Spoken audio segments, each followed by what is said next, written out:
ఆ, వాళ్ళ అమ్మని మిస్ అయినప్పుడల్లా వాడు వైజాగ్ వెళ్తూ ఉంటాడు. హో, వాళ్ళ పేరెంట్స్ వైజాగ్లో ఉంటారా? కాదు, వాళ్ళ ఫాదర్ ఒక్కడే ఉంటాడు. వరుణ్ వాళ్ళ మదర్ చిన్నప్పుడే చనిపోయారు. సో ఎప్పుడు మిస్ అయినా వాళ్ళ మదర్ వాళ్ళ ఫేవరెట్ టెంపుల్ని విజిట్ చేస్తూ ఉంటాడు.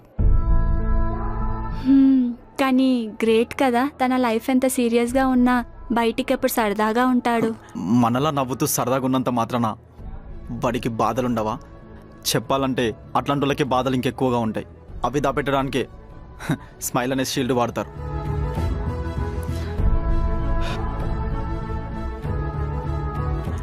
మనలా నవ్వుతూ సరదాగా ఉన్నంత మాత్రాన వాడికి బాధలుండవా?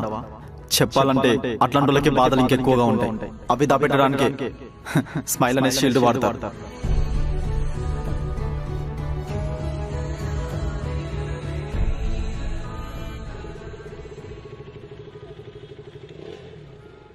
హే వందన, నువ్వేంటి ఇక్కడ?